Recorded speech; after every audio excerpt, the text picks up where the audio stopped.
নবী আপনার নবী, আমাদের আল্লাহ আপনার আল্লাহ। আমরা জনগণকে বলতে চাই আমাদের আল্লাহ আপনার আল্লাহ, আমাদের নবী আপনার নবী। এটা কোনো সাম্প্রদায়িক আন্দোলন নয়, এটা কোনো সাম্প্রদায়িক আন্দোলন নয়, এটা একটা জাতীয় আন্দোলন, এটা একটা জাতীয় আন্দোলন।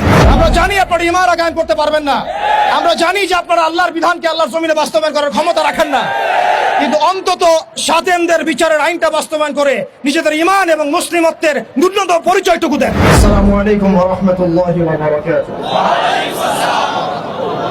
সম্মানিত তাওহীদি জনতা, কেমন আছেন?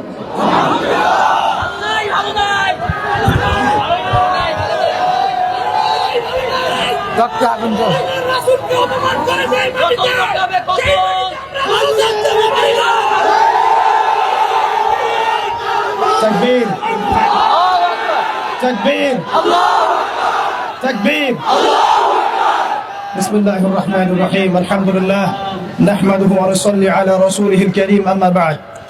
সম্মানিত তাওহীদি জনতা, আপনারা সকলেই জানেন যে আমরা কি উদ্দেশ্যে এখানে একত্রিত হয়েছে। আল্লাহ রাব্বুল আলামিনের দরবারে আমরা লাখো কোটি শুকরিয়া জ্ঞাপন করছি যে আল্লাহ রাব্বুল আলামিন আমাদেরকে আরো একবার শাপলা চত্বরে আসার তৌফিক দিয়েছেন। এই শাপলা বাংলাদেশকে ঈমান এবং কুফরের মেরুকরণে বিভক্ত করে ফেলেছে। এই শাপলা বাংলাদেশকে তাওহীদ এবং শিরকের মেরুকরণে বিভক্ত করে ফেলেছে। গত জুমার দিন আমরা এখানে ছিলাম, আমরা কি কি দাবি উত্থাপন করেছি সেটা আমাদের প্রশাসন সরকার খুব ভালো করেই জানেন, কিন্তু বিগত 7 দিনে আমরা এর বিরুদ্ধে কোনো রকম ব্যবস্থা গ্রহণ করতে দেখি নাই। আমরা এখানে তথাকথিত কোনো গণতান্ত্রিক আন্দোলন করতে আসি নাই, আমরা এখানে কোনো ইলেকশন করতে আসি নাই, আমরা এখানে নতুন কোনো রাজনৈতিক দল ঘোষণা করতে আসি নাই, আমরা এখানে কোনো রাজনৈতিক দলের লেজুর বৃত্তি করতেও আসি নাই। আমরা যারা এখানে হাজির হয়েছি একমাত্র আল্লাহ এবং তার রাসূলের মহব্বতে হাজির হয়েছি। আমরা যারা এখানে হাজির হয়েছি শুধুমাত্র এক আল্লাহ এবং তার রাসূলের প্রেমে হাজির হয়েছি। আমরা বাংলাদেশের মধ্যে খেয়াল করে দেখছি অভ্যুত্থান হচ্ছে, সংবিধান সংস্কার হচ্ছে, নতুন রাজনৈতিক দল গঠন হচ্ছে, ইন্টারনাল অনেক মিটিং হচ্ছে, অনেক মিছিল হচ্ছে, পলিসি মেকিং হচ্ছে, এবং আমরা দেখছি নির্বাচনের প্রস্তুতি চলছে। কিন্তু 16 কোটি বাঙালির, 16 কোটি মুসলিম দেশের, 16 কোটি মুসলিম জনতার এই বাংলার মাটিতে সাতেমে রাসূলদের বিচারের কোনো ব্যবস্থা গ্রহণ করা হচ্ছে না। তার মানে কি আমরা ধরে নিব যে সাতেমে রাসূল এই ইস্যুটি এবং মুরতাদ এই ইস্যুটি, ব্লাসফেমির এই ইস্যুটি আপনাদের কাছে রাজনীতি, অর্থনীতি, সংস্কৃতির চাইতে গৌণ বিষয়? আমরা কি এটা ধরে নিব যে রাসূলুল্লাহ সাল্লাল্লাহু আলাইহি ওয়াসাল্লামের শানের খেলাফ কথা বলা, তার বিরুদ্ধে বক্তব্য দেয়া, লিখনি স্থাপন করা এবং তার বিরুদ্ধে অবস্থান নেওয়া, এটা আপনাদের রাজনীতি, অর্থনীতি, শিক্ষা, সংস্কৃতির চেয়ে বেশি গুরুত্বপূর্ণ? যদি এটা আপনারা প্রচার করতে চান এবং এটা প্রমাণ করতে চান, তাহলে বাংলার তাওহীদি জনতা কিন্তু চুপ করে বসে থাকবে না। তাওহীদি জনতা, আরেকটা বিষয় আমি স্পষ্ট করতে চাই, সেটা হচ্ছে বাংলাদেশে কেউ হিন্দু হোক আমাদের কোনো আপত্তি আছে? কেউ বৌদ্ধ হলে আমাদের কোনো আপত্তি আছে? কেউ খ্রিস্টান ধর্মাবলম্বী হলে আমাদের কোনো আপত্তি আছে? কেউ যদি নাস্তিকও হয়ে যায় আমাদের কোনো আপত্তি নাই, কিন্তু নাস্তিকতার দোহাই দিয়ে সেই লেভেলকে ব্যবহার করে যখন আপনি আল্লাহ এবং তার রাসূলের শানে কটূক্তি করবেন, আমাদের আপত্তি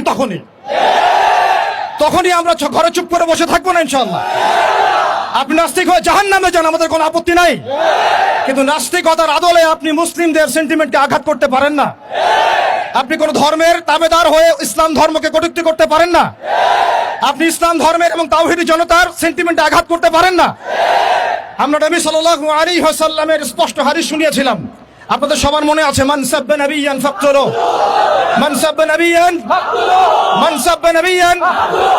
এখন আপনারা সবাই জানেন এই দায়িত্ব কার উপর বর্তায়? এই দায়িত্ব বর্তায় আমাদের সরকারের উপরে।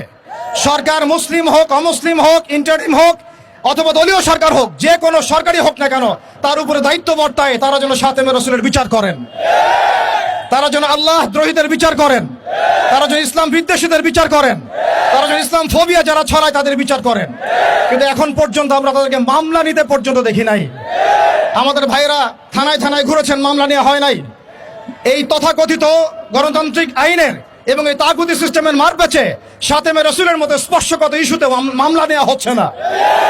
তাহলে কি আমরা এটা প্রমাণ করেছেন আপনারা তাহলে যে তাগুতি বিধান কখনোই সাম্য এবং ইনসাফ কায়েম করতে পারে না? আপনারা নিজেরাই প্রমাণ করেছেন যে তাগুতি বিধান এবং মানব রচিত সংবিধানগুলো, আইনগুলো কখনো মুসলিমদের সেন্টিমেন্টের পক্ষে আসতে পারে না। তারা কখনো সাতেমে রাসূলের পর্যন্ত বিচার করতে পারে না। তারা আল্লাহ দ্রোহীদের বিচার করতে পারে না, তারা ইসলাম বিদ্বেষীদের কোনো বিচার করতে পারে না। আপনারা পারেন শুধু দুটো কাজ করতে, এক পশ্চিমাদের তাবেদারি করতে এবং দুই ভারতীয়দের তাবেদারি করতে এবং তাদের অভ্যন্তরীণ দালালদের তাবেদারি করতে। অতএব আমরা আবারও সতর্ক করতে চাই, এই সুস্পষ্ট হাদিসের উপরে আপনারা আমল করুন।